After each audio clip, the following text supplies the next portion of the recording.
to advise our other members and petitioners to speak directly into the microphone because we record minutes for legal purposes, and this is the only way to pick up audio.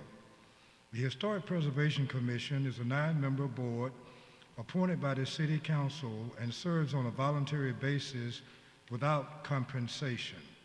The purposes of the commission are to promote the educational, cultural, economic, and general welfare of the city through the preservation and protection of buildings, sites, structures, areas, and districts of historic significance and interest, through the preservation and enhancement of a local historic, architectural, archaeological, and aesthetic heritage found in the city, through the maintenance of the distinctive characters of the city's historic districts, and through the promotion and enhancement of the city's historic and aesthetic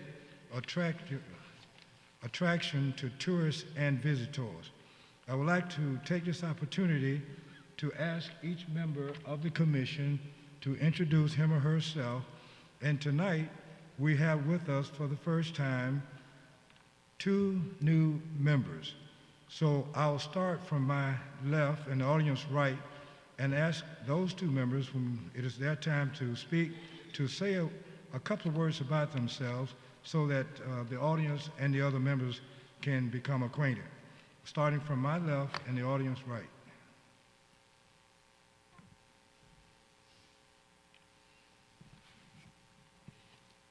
Go ahead. Your microphone's not on.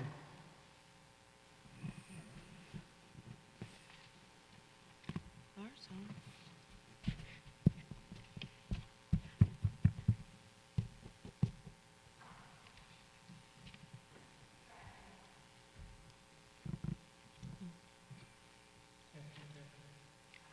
Is it on the, is it a switch on your thing? Because ours are.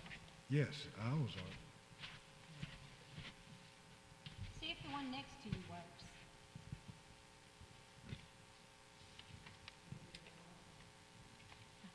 Maybe there's some kind of a, None of them are. oh. No, ours are.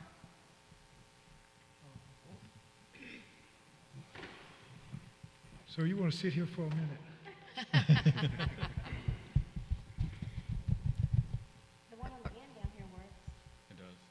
You just move right. Okay. It went ahead. Yeah, I probably could. Okay, my name is Keelan Adams, and I am the founder of Montgomery Deep History, a walking tour and historical research organization of Montgomery, Alabama. Sir, you can take this seat. Sorry for the technical. Yes, it's on. Mine's on. Sorry about that. Test. Okay. All right. Sorry about that, Mr. Adams. Okay. All right. James Long. Carole King. Rob Hesse. Camilla Debardelaben.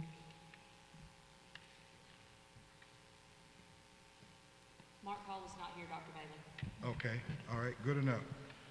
To our other members, the chair will now entertain a motion for the approval of actions from the December 13, 2022 meeting and the February 14, 2023 meeting.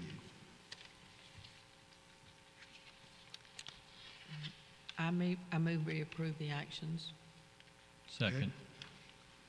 The move and properly second that we approve the actions of the aforementioned meetings.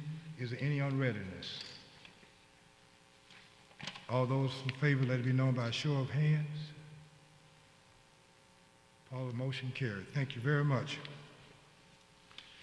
In your package for this afternoon, and the second item on our agenda, we have the Garden District expansion proposal.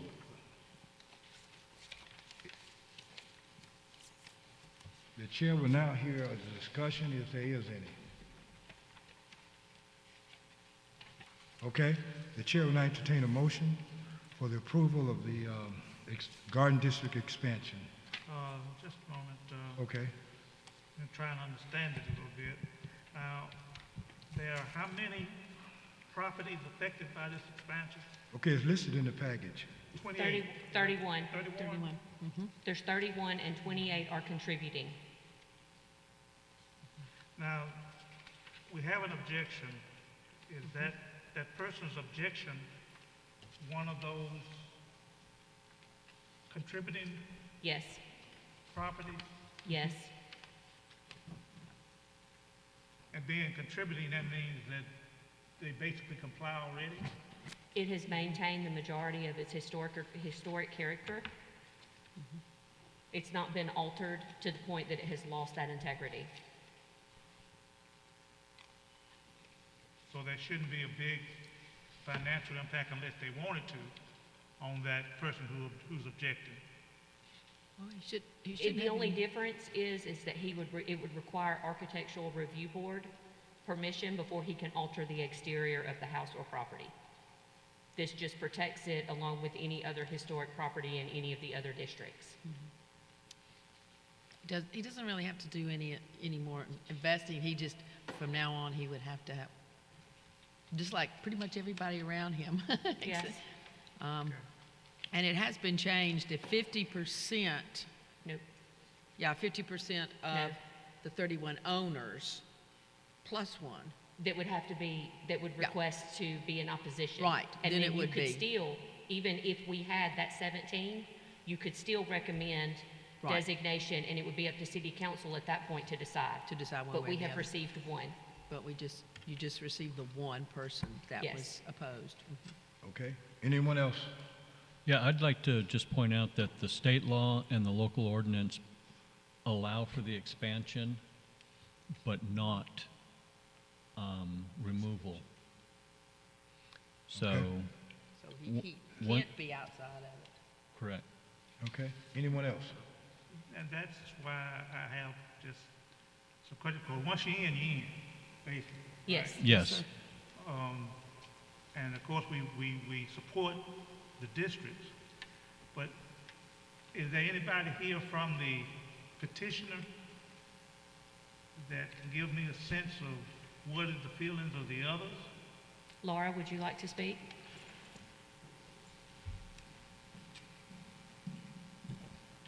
Good evening. I'm Laura Calloway. I'm the president of the Garden District Preservation Association. We're the group that has proposed this expansion. One of the things that we have noticed is that since the Garden District was originally designated, many of the homes that are in this expansion area were rental properties at the time, but they are now owner-occupied. So those owners, for the most part, want to be in because they understand how this will protect their properties. And I have not talked to the person who has objected, but my suspicion is that he or she may think that it may impose an undue financial burden on them, but there is a provision in the ordinance that would allow the Architectural Review Board to grant a hardship exception if a person who owns a historic property finds themselves in a position where they cannot afford to make repairs up to the historic standard or something like that. So we feel like this will be something that will protect the property owners, but will not be unduly burdensome on any of the property owners that are in this area. Thank you, ma'am. Thank you very much. It should also protect your borders from commercial intrusion, that type too, and, secure and increase property values for all concerned, so. Okay. Thank you. Well, Any also, further discussion? yeah, just for Mr. Long, the non-contributing homes do not have to be brought to historical compliance. They're allowed to stay as they are. But I believe any changes that they want to make have to come within the historic compliance, but they don't have to change. I can see that. They So don't have if they want to. to do any modifications, then they have to meet the standards. Right, But there are only 3. correct. Which is a 90% contribution rate, from what I've learned in the city, is extremely high. Well, and it's quite remarkable that even though they're not subject to ARB review, they have maintained that integrity all these years. Yeah. That's true. Any further discussion? Okay. All those in favor, let it be known by show of hands. I need a motion, Dr. Bailey. I'm sorry. I move we accept the addition to the Garden District Historic District. Additions. Is that right? As proposed. Okay. As proposed. Second? Okay. I'll second. Second, okay. On readiness? None? All those in favor, let it be known by show of hands. Motion carried. Thank you very much. I tell everybody they need to get their historic signs next time. Mr. Chairman, I think we need another motion, because we have to make a recommendation to the city council, don't we? I mean, it has to be recommended. Your motion approved it. Sure. But it did not, Carry it. it did not say. Shall we just to amend it? recommend Yeah. Shall we? so we- Amend it to We'll amend it to recommendation. approve it and refer it on to the city council, A recommendation for approval to city council. to city council. Okay. The chair will now entertain a recommendation that be presented to the city council So moved. Second. on readiness. All those in favor, let it be known by show of hands. Thank you. Motion carried. Thank you very much. So that will go to Brenda to be on the next city council agenda? No, ma'am. Okay. I don't know exactly when. I'm going to Okay. ask for April 18th. I have to resend Okay. letters notifying the owners and occupants of the meeting, and they have to go no later than 10 days, no earlier than 20. Oh, my gosh. And I've Okay. got to run advertisements in multiple Okay, newspapers and back-to-back, and I Okay. think April 18th is what I'm going to shoot for. okay, that's cool. Okay. Thank you very much, Paula. Moving right along, item number 3, election of chair and vice chair. We will start with nomination for vice chair of Historic Preservation Commission. Any nomination? I nominate Rob Hassey for vice chair. Okay. Rob Hesse has been nominated for vice chair. Any other nomination? Any other nomination? Any other nomination? Okay, nomination closes on, excuse me, Rob Hesse. All those in favor of Rob Hesse, let it be known by a show of hands. So five It's over passed. one. Okay, all right. I'll Mr. abstain. Hesse, would you like to make a statement of some sort? I hope you make all the meetings. You hope he makes all the meetings. No, that's what I meant. Yeah, Dr. Bailey, I Yeah, hope he okay. makes all the meetings. Well, no, He's but very thank you. good at it, yeah. Thank you. Thank you so very much. Welcome aboard. All right. Nomination for chair. I'll nominate Dr. Bailey. All right. Any other nomination? Any other nomination? Any other nomination? Nomination closes on current chair. All those in favor, let it be known by a show of hands. Paula, the current chair, is re-elected. Yes, sir. Thank you very much. Moving right along, item number 4, signed committee for spring 2023, Carole King, James Long, Camilla Debardelaben. Right, I'm working with Ms. Paula on the applications that have come in and putting them in the format that Christie had designed and presented to us every 6 months previous to this, you know, all the different information about the historic properties, putting them into a format for us to look at and photos. Paula's going to do the photos for us to do that, and then I'll give you guys a holler and we'll get together. There are 6. I think so. There's 6 applications for signs, Oh, good. and they look good. So, So you're gonna mail that to us? yep, we can get that to you. I'll drop it by to you either way. And then we really probably should plan to vote in April if we can. And then the signs will be presented in May.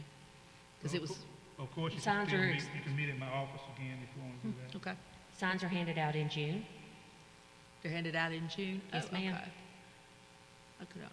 So you actually, if you don't get it on the April agenda, you could actually Right. approve them in May for them to be handed out in June. Yeah, look it up. That's fine, pushing it, but you can do it. We can do it. I mean, because we're almost through with those reports anyway, so, okay. Okay, all right. Thank you very much. 2021 awards.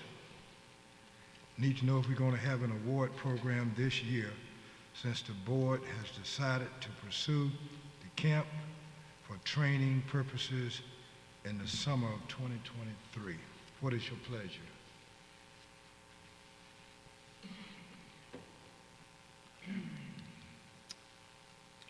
I don't know. Paula, do you remember who we gave awards to last year? We did not have an award ceremony last year or in 2020. Okay, We don't think we had any applications last year. okay, that would be why I don't remember who And we then in gave an 2020 due to award COVID. Yeah, 2020 was canceled because of COVID, and there were no applications in 22. Or 21, yeah. Or maybe 21 was canceled for COVID. Yeah, I was going to say, we didn't do, I don't think we did them. We've done them in several years. Mm-mm. Well, what do you think? Is camp just a one-year thing, just this summer? It's 2 days, and last time I had talked to her, had an email from Collier and Marie, they were shooting for a weekend in September. And I believe it's gonna be a Friday and a Saturday, right, Carol? They're looking at 8, 9. They're actually resuming tomorrow on it. And he has talked to Elizabeth Brown too Okay. about, and camp is Commission Assistance and Mentoring Program, which is a training program done by the National Alliance of Preservation Commissions. And it's sort of a 2-day saturation type of thing that this board, the ARB, the neighborhoods, and the general public will all be invited to it on preservation planning and community involvement is, and these types of things are necessary for the boards to do basically continuing education, to keep the city as a certified local government, a CLG, and that way there's certain types of funds, because this is being paid for by the CLG money that comes to the city. The city has to apply for it, but, you know, it's part of the preservation planning of the whole system, not just us, but it includes the ARB and the staffing. And this will be good, you know, hoping there'll be a new person on the feet on the floor, you know. Soon. Yeah, and that's another thing about the awards, that maybe we can sit back this year and let this person get in the groove and be ready to go next year with some of these projects that we've kept going but aren't thriving. They might you know, a shot in the arm kind of thing for that too. And they may have different ideas about how to do the whole awards process as well. So, Landmarks will actually be doing the logistics of it with the new person. So it will be held at Landmarks Foundation, and of course the different boards from the neighborhoods, we'll all be invited to this as well. And what you have, I gave you a little handout that has the National Alliance Preservation Commission on it. They've got a webinar that's coming up on the 23rd. They have these all the time. They're real nice hour-and-a-half Zooms that are really interesting. And they're continuing education for the different types of boards. You could just go to that and sign up. And you don't have to pay because the city of Montgomery is a member of the NAPC. So you probably know the password. I do, and I that has not been a priority in the last 3 months to send those out. We can figure it out, yeah. But I need to Yep. do better, because it is a requirement of the CLG that all of you attend at least one something throughout the year, whether it's, you know, an NAPC Zoom or the class for camp or whatever. And yes, there is a password, and I will find that and get that out. All right, say that again. We got to do a webinar at least one a year? One a year. I didn't Hadn't realized that. Yes, it's part of the training requirements for CLG. Well, the city just became a CLT a couple of years ago, Yes. really. Yeah, so, and these are easy to do. They're very, very interesting. And, you know, you can sit there and eat your lunch and watch them. And then you report back to Paula, because Paula does keep track and reports back to. Well, and you can actually go and watch it after. If you're No, you not can able to actually go. watch it at lunch Sure when can. it's live, you can go and log in and watch it later. Oh, okay. Yeah, some of them are really, I mean, they're really, really fascinating. There, that's all I got. Okay, thank you very much. Let's talk about our annual plan. What do we want to accomplish this year?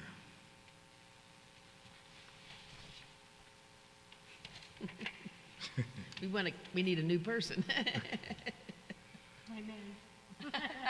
Me too. We got to train a new person. Let me ask the question to our newer members. What is it that, when you decided to join the Historic Preservation Commission, you assumed we would do in a given year? Yes, it does make a difference.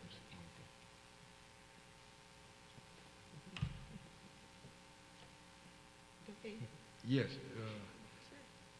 Your microphone working? Your microphone working? I'm not new though, I've been on the 23 years. Okay.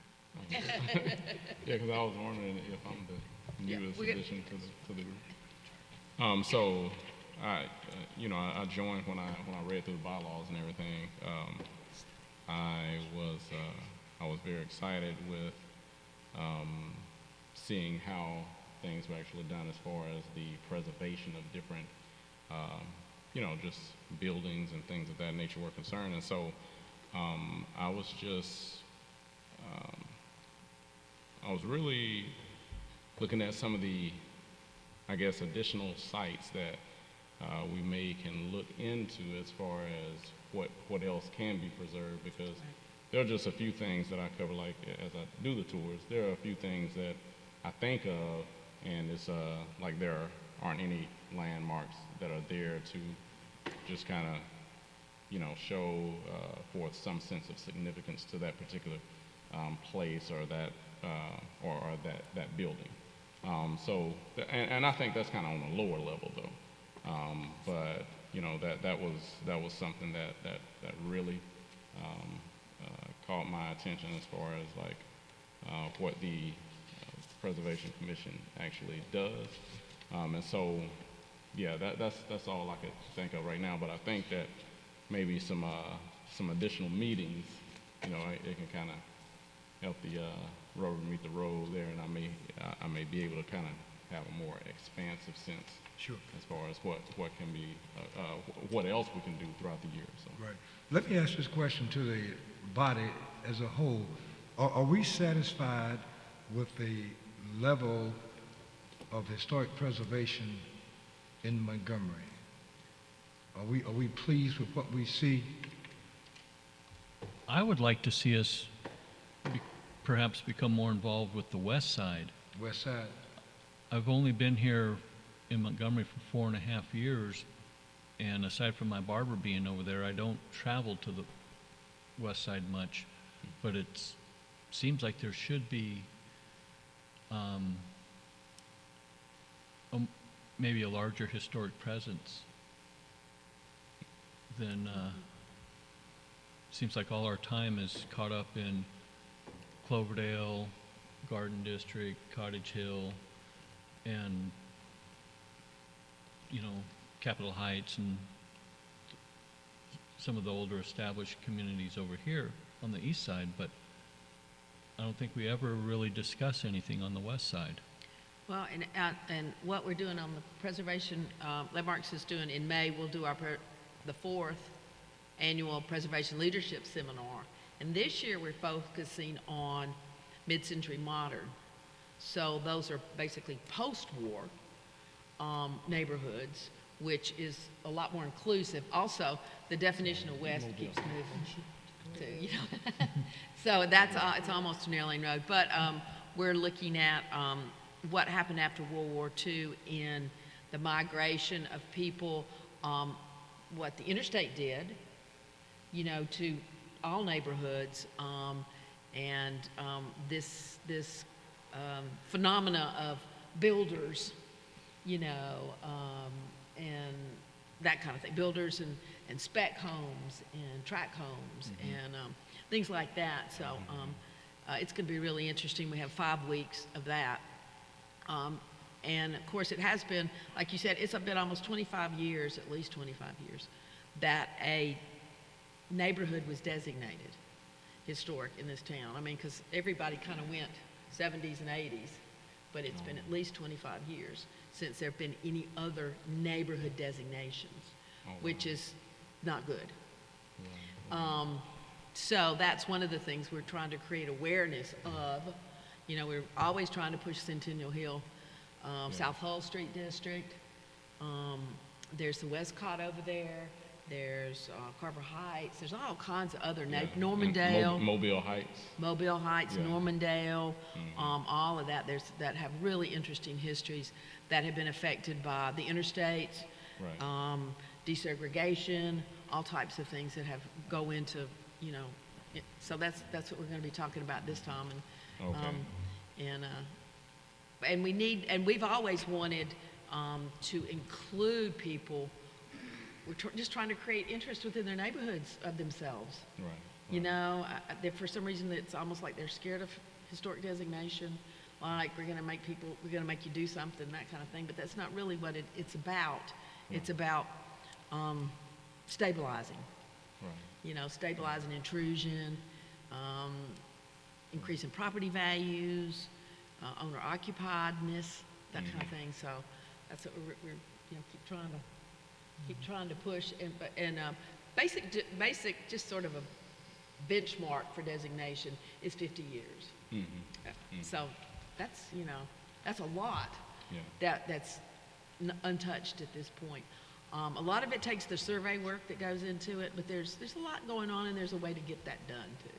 Yeah. So that's kind of what Yeah, and well, and Go right ahead. just to add just a little more, and since Mr. Hesse, since he brought up the West Side, you know, with me having lived in the West Side for the past 5 years, and also collecting, so I've been collecting different stories from various people of, you know, what they remember about Dr. King, and kind of where, you know, since that was a destination number 4 before making it to the Capitol, Right. and with people having to just camp out and just kind of spend the night in the different neighborhoods or whatnot. There is actually a whole lot more to the West Side from thinking about the several stories that I have heard from my very neighbors. So yeah, I think it was really good that you brought that up. Yeah, so if we could do it, especially with Mobile Heights, and you know, those that are right in that area, I think that would be great. I don't, you know, I'll just have to kind of listen and then just be able to add on to that. Sure. Be a voice for that. Well, don't listen too much. Feel free to speak. Don't spend all your time listening. Well, and you come to this leadership seminar and sort of get your Yeah. feet wet Yes, on yes. all of that too. You know, Yeah, a lot of that's- people that's think, what you we're know, talking it's just we're going to have, you know, and Laura and I, Callaway from the Garden District, we're talking, she's come like almost all the years we do it, because every year it changes, because we want people to keep coming back. Yeah. You know, and we're looking at Del Reyta, we're looking at Cleveland Avenue and Ridgecrest, and how did all of these you know, these neighborhoods develop Right. after the war? Right. So. Right. Let me just mention 2 items in particular. I gave 2 tours this past summer of Rosa Parks apartment. The Montgomery Housing Authorities has refurbished Rosa Parks apartment, and it is now open for visitors. 804 square feet, 2 bedrooms, where Rosa Parks, her husband, and her mother lived on the west side.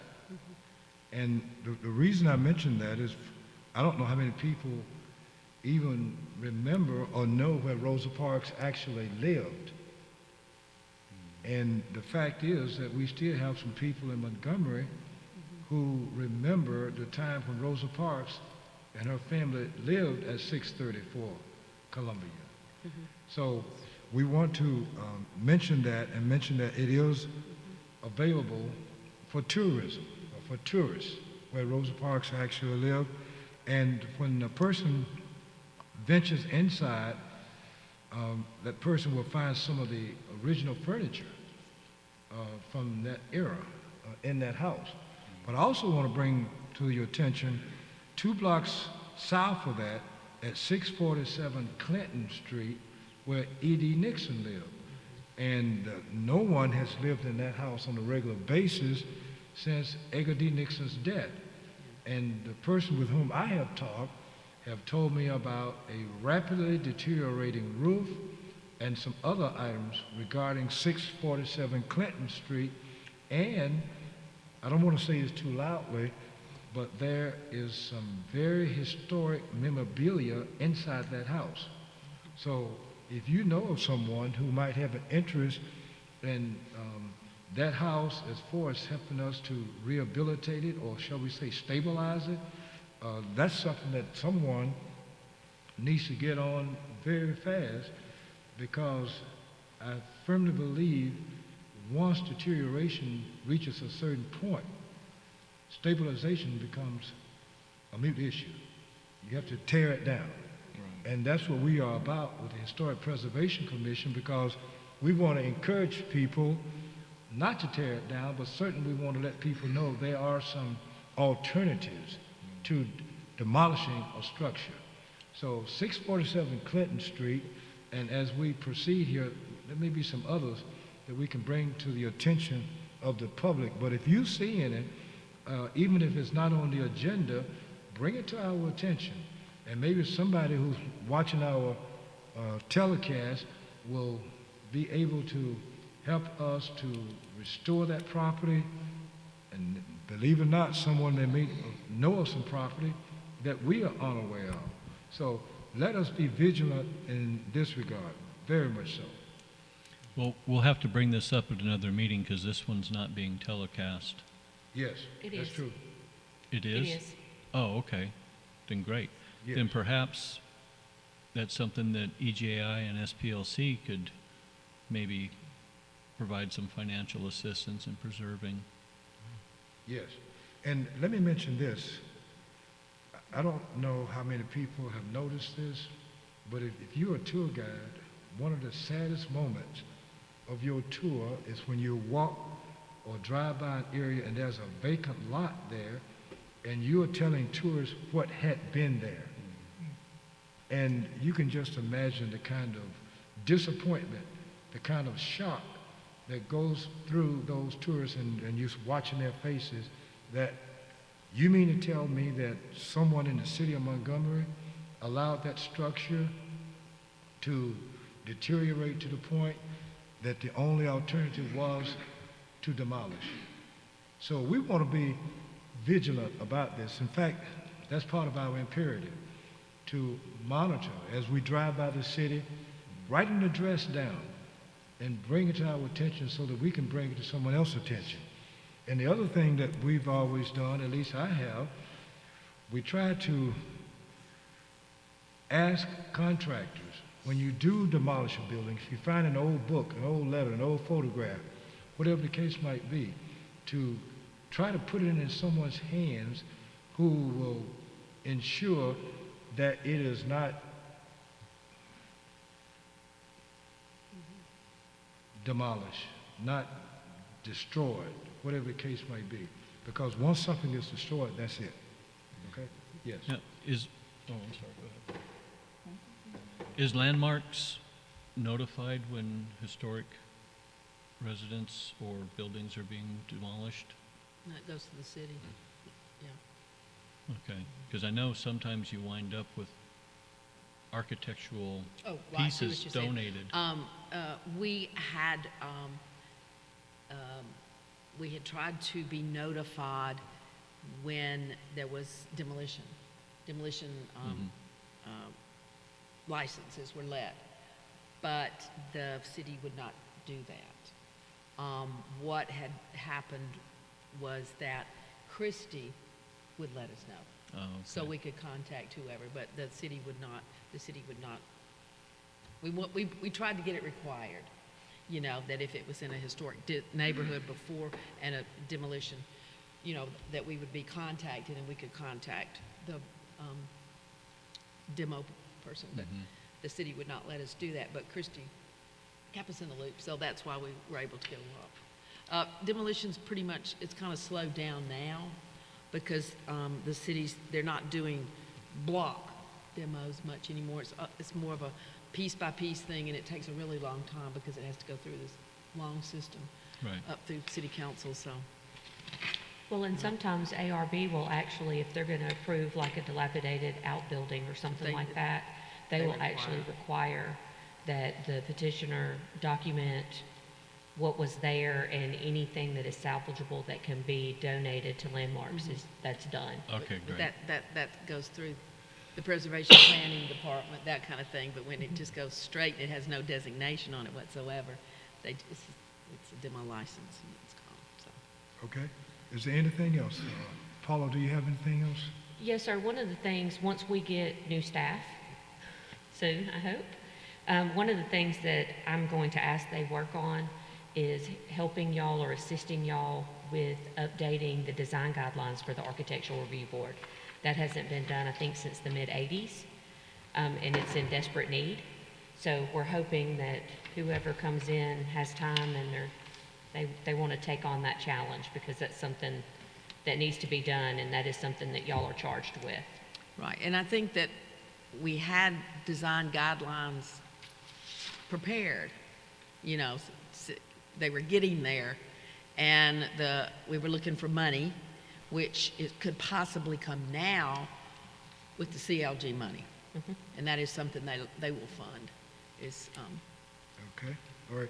Thank you very much. To our other commissioners, do you all have anything going on you'd like to bring to our attention? Anybody has anything going on like to bring to our attention?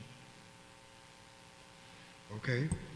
That being taken care of, we just want to thank Ms. Paula Wade, Ms. Andrea Spriggs for taking time from their busy schedule to come out tonight, and Ms. Tanya Ingram, our acting executive secretary, for taking time from your schedule to come out here tonight. And we look forward to seeing each and every one of you, same time, same place, second Tuesday in April. There be no further business. This meeting is hereby adjourned.